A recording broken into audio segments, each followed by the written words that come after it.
Hello friends, welcome back to my YouTube channel রাখির কিচেনে সবাইকে স্বাগত জানিয়ে আজকে দারুণ একটা আচার রেসিপি শেয়ার করতে চলেছি। তো আজকে রেসিপি ग्रीन चिल्ली अचार, सबसे तीखा और सबसे अच्छी अचार बनाऊंगी हम। तो चलो বন্ধুরা, আজকের আচারটা মানে আচারের পুরো ভিডিওটা দেখার জন্য আপনাদের কাছে কিন্তু অনুরোধ রইল। তো এরকম একটা আচার তৈরি করে রাখলে রুটি কিংবা যে কোনো ব্রেকফাস্টের সঙ্গে একটু কাঁচা লঙ্কা দিয়ে এই আচারটা খেলে কিন্তু খুব ভালো লাগবে। তো আমি এখানে নিয়েছি 400 গ্রাম মতো কাঁচা লঙ্কা, আর এই কাঁচা লঙ্কাগুলোকে এই যে মুখ থেকে বোখাটা ছাড়িয়ে ভালো করে ধুয়ে নিয়েছি আগে থেকে, আর লঙ্কা থেকে জলটা ঝরিয়ে রেখে দিয়েছি। এরপরে আমি কি করব, লঙ্কাটা আমি ছুরি দিয়ে এইভাবে কেটে নেব।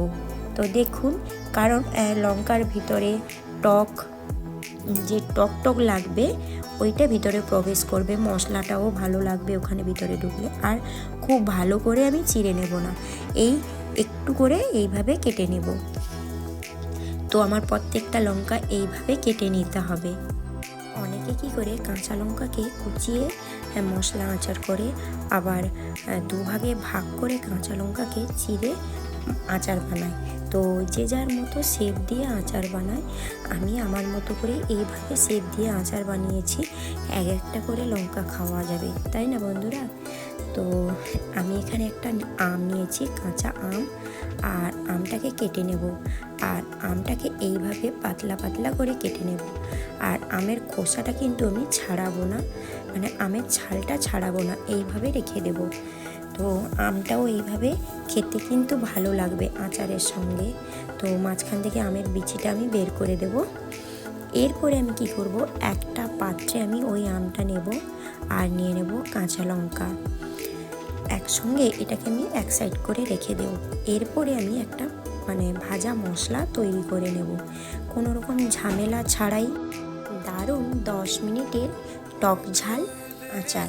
আমি এখানে মৌরি নিয়েছি বড় চামচের 1 চামচ, 1 কাপ মতো মৌরি, আর হাফ কাপ নিয়েছি কালো সর্ষে, আর তার হাফ কাপ নিয়েছি গোটা সাদা জিরে, আর নিয়েছি ছোট চামচের 1 চামচ কালো জিরে, আর যতটা কালো জিরে ততটা মেথি নিয়েছি। ব্যাস হালকা করে নাড়াচাড়া করে ভেজে নিয়ে আর ঠান্ডা হওয়া অবধি অপেক্ষা করতে হবে। আর ঠান্ডা হয়ে গেলে ওগুলোকে একটা মিক্সিতে গুঁড়ো করে নিতে হবে। চাইলে কিন্তু শিলনোড়াতেও গুঁড়ো করে নিতে পারো আধো আধো করে। ব্যাস পরিমাণ মতো লবণ, হলুদ, আর কাশ্মীরি লঙ্কার গুঁড়ো, ভাজা মশলার গুঁড়ো, আর আমি এখানে দেব 3টে পাতিলেবু। 500 কাঁচা লঙ্কাতে আমি একটা আম দিয়েছি, আর 3টে পাতিলেবুর রস দেব। পাতিলেবুর রসটা দেওয়ার ফলে স্মেলটা কিন্তু আরও একটু দারুণ হবে আর টক লাগবে।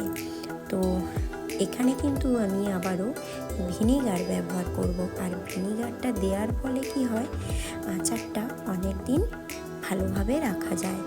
আর ভিনিগারের ফলাফল তোমরা তো সবাই জানো। তো এরকম পরিমাণ মতো সব কিছু দেওয়ার ফলে আমি দিয়েছি হাফ কাপ মতো ভিনিগার। তো ভিনিগারের ফলাফল তোমরা সবাই জানো, আর নতুন করে বলার মতো কিছুই নেই। আর দিয়ে দেবো পরিমাণ মতো সর্ষের তেল। ব্যাস এরপরে এটাকে ভালো করে মাখিয়ে নিতে হবে। আর মাখানো হয়ে গেলে একটা জারের মধ্যে স্টক করে রেখে দিতে হবে। আর এটাকে কিন্তু প্রায় 1 সপ্তাহ মতো রোদে দিতে হবে। তাহলে কি হবে, কাঁচা লঙ্কাটা খুব সুন্দর করে সেদ্ধ হয়ে যাবে, আর আচারটা কিন্তু ভালোভাবে হয়ে যাবে। আর রোদে দেওয়ার ফলে কাঁচা লঙ্কার যে সবুজ গন্ধটা আর থাকবে না, সুন্দরভাবে আচারটা রেডি হয়ে যাবে। ব্যাস আমি এটা মাখানো হয়ে গেলে সবটা ভাজা মশলা আবারও আমি অ্যাড করে দেব, কারণ মশলা না থাকলে মানে মশলার আচার ভালো লাগে না, তাই তো। আর মশলার আচারে মশলাই তো সবচেয়ে বেস্ট, আর সর্ষের তেল, তাই না। তো এরকম একটা দারুণ আচার আমি শেয়ার করলাম। অবশ্য ভালো লাগলে প্লিজ বন্ধুরা আমার চ্যানেলটিকে সাবস্ক্রাইব করে দিও আর অনেক অনেক শেয়ার করে দিও, আর ছোট্ট একটা কিন্তু লাইক করে যেতে ভুলে যাবে না। আর রেসিপিটা কিন্তু অবশ্যই ট্রাই করবে, আর রেসিপিটা ট্রাই করে আমাকে কিন্তু কমেন্টে জানাবে। আর জারের মধ্যে এইভাবে স্টক করে রেখে দেওয়ার পরে উপর থেকে একটু ভিনিগার আর দিয়ে দেবো সর্ষের তেল, কারণ পরিমাণটা একটু কম লাগলে উপর থেকে এইভাবে দিয়ে দিতে হবে। আর এইভাবে এটাকে জারটাকে ঝাঁকুনি দিয়ে সব কটা মশলার সঙ্গে মাখিয়ে নিতে হবে। মাঝে মাঝে রোদে দেওয়ার ফলে কি হবে, মাঝে মাঝে জারটাকে ঝাঁকুনি দিয়ে সব রকম মাখিয়ে নিতে হবে। এটা যখন তখন রোদে দিতে দিতে এটাকে মাখিয়ে দিলে খুব সুন্দরভাবে আচারটা রেডি হয়ে যাবে। আজকের মতো এই পর্যন্ত, কাল আবার কোনো নতুন ভিডিও নিয়ে চলে আসবো।